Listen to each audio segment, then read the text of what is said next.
that can help them get through their stroke. And I hope that it provides hope.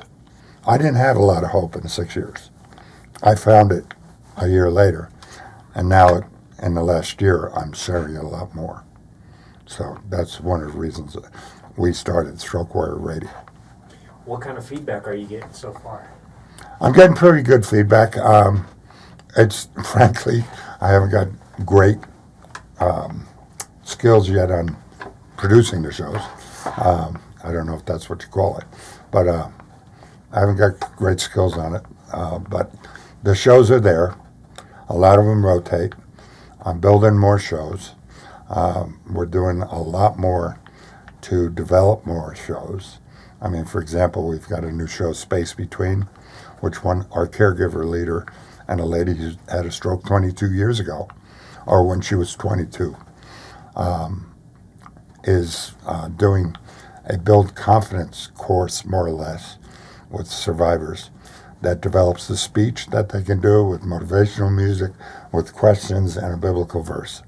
I mean, it's an amazing show. She's done 4 of them already, and they're fantastic. A great motivator. So there's a lot of things that are available to me that I just, I work full time. So I've got it's a passion project, but it's going to be an incredibly important resource for people out there. The person that owned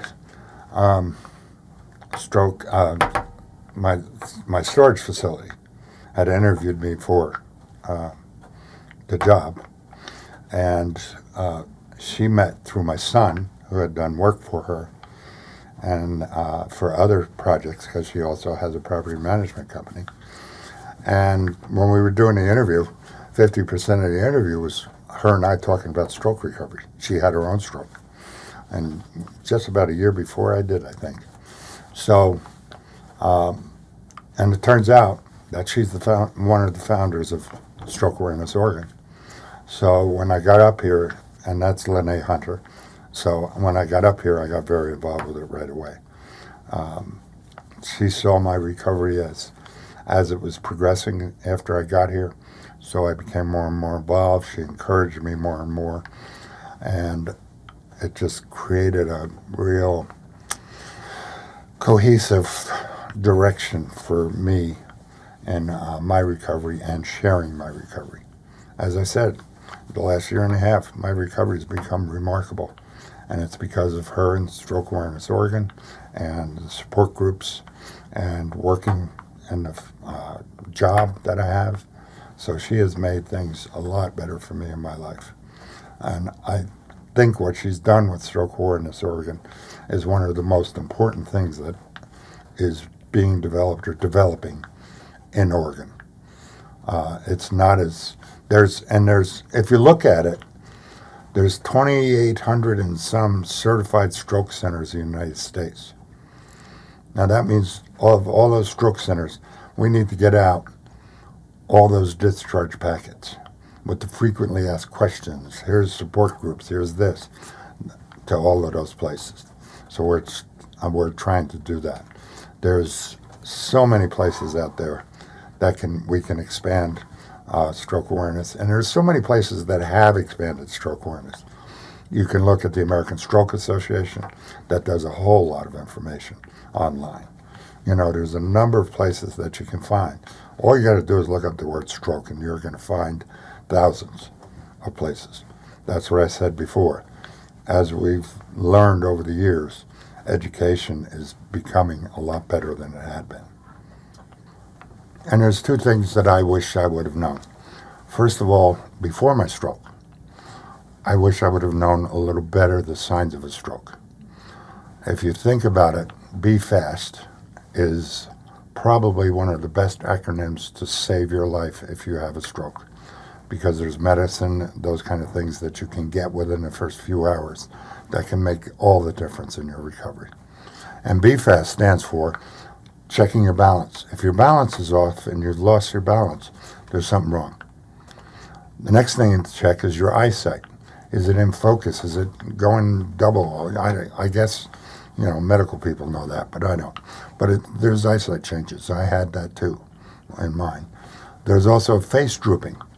And I didn't know this either, but one of the first things that the doctor did when I got in the emergency room was he told me to smile big.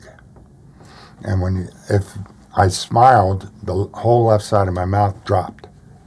So, I mean, that's something. You can ask the person you're with, smile if it doesn't, show up. The other is arm weakness.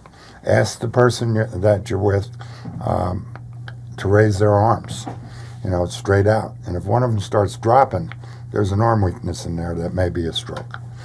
I mean, then there's speech differential. I know one person that told me he started talking and had no idea what he was saying, and nobody could understand what he was saying. Have them say something about themselves, the family, whatever's going on right now. And if you have any or all of those signs, time is the last letter of the acronym. Time to call 911. Because again, you've got a few hours to get that life-saving drug. So, I mean, it can be, mine was done 15 hours later, but I didn't get that drug. So it slowed down my progression and recovery. As far as after you've had a stroke, the steps that I wish I would have known is to get a counselor, get a social worker, something like that can help guide you through all of those things. Have your spouse, husband, brother, sister, whatever, family member, ask a lot of questions because they become caregivers. That changes their life too. And you don't realize that as a stroke survivor, that, hey, look what it did to my wife. There's some things that you probably should ask a lot about. Contact a physical therapist, contact your medical insurance. There's contact for disability payments. There's a whole lot of things that you need to do right after the stroke that will make your long-term things go better. I know one person, for example, that when they got out of the hospital, they interviewed and visited 5 different physical therapy facilities to see if it was a match. There's things like that you need to do. It may be cumbersome, it may be annoying to do it, but it's your recovery. I had to be my own advocate. I have to believe in myself and ask the questions that nobody else asks. If there's something that you think, ask the question. And that made a huge difference in my life. Now it works. Okay. One of the things that I should mention to new survivors too is talk to other survivors about who their therapists are.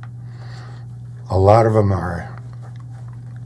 may have some great people that you can go to. For example, in my case, the first 6 years was slow and annoying and not very coincidental, or not very, what's the word I'm looking for, Brandon? Like eventful? Eventful. Yeah. My recovery in the early days was not eventful. So by seeking out support, by finding Stroke Awareness Oregon, American Stroke Association, all the research I did online, I found out that there's physical therapists out there that are specially trained for stroke people. Nowadays, a lot of the physical therapists have to be doctorates, PhDs. So search around and find them. I had to find and search for somebody that had the tools and equipment at their facility to help me recover. And I found that with Spark Rehab and Rehabilitation, or Spark Rehab.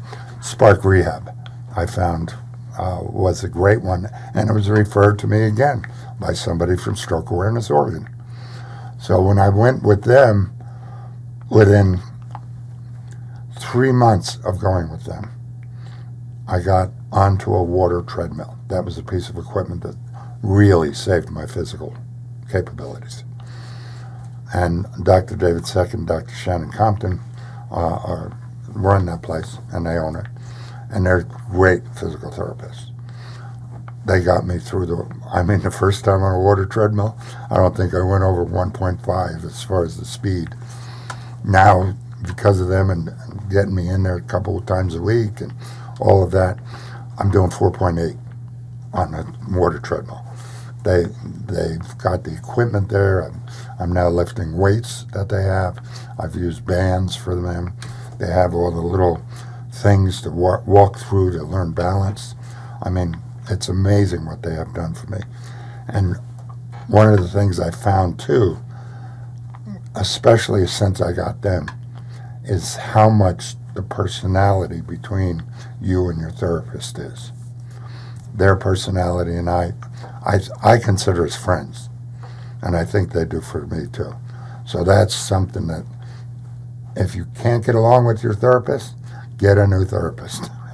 And I did.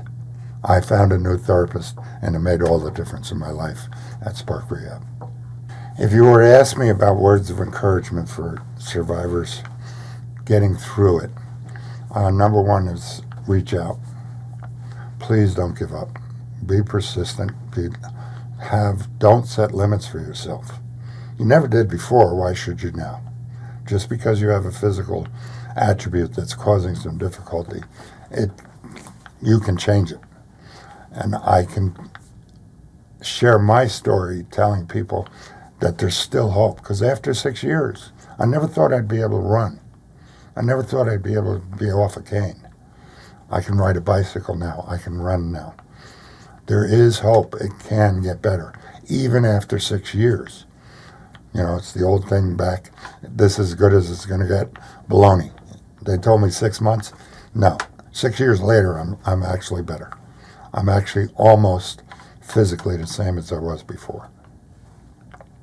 So that's the biggest thing that people have to have is hope. Even if for me, some of it was, I had to pretend I had hope just to get through it. And if you have a difficult time doing that, then reach out. Talk to somebody. Find another stroke survivor. Find family. Find another organization or support group. With the pandemic, there's so many Zoom things out there that you can attend support groups. I mean, I started a men's club for support for stroke survivors. We're doing very well. We're doing very well. You can share it, private stuff at the men's club that you can't share in front of other people. Meetings are recorded. You know, it's an amazing meeting, and we get good participation. But the support was there because somebody reached out. Somebody decided. And if there's something that nobody has, in my case, there was no men's club. So I started one. You know, if it's not there, see if you can do it. I mean, just because you walk funny or walk differently doesn't mean that you can't do it. You know, you can sit at your desk and do a Zoom meeting. You can sit at your desk and do a podcast. You know, it's hard to learn with the stroke brain stuff, but you can learn it or relearn stuff. So, I mean, hope is probably the biggest thing. And the second thing is get some counseling. You'll need it. Your caregiver is going to need it. And it's going to make a huge difference in your physical well-being. My name is Ralph Cortese. I'm really happy to be doing this because I'm 8 years this month into my stroke. I was leading a wonderful life before, being a construction guy. I had a contracting business, and the stroke changed my life. It changed me physically, mentally, and psychologically. But I've learned a lot over the years, and I've learned by becoming involved with Stroke Awareness Oregon, support groups, and even starting a support group for a men's club, that there is hope in recovery. And that's why I'm willing to share what we're talking about today.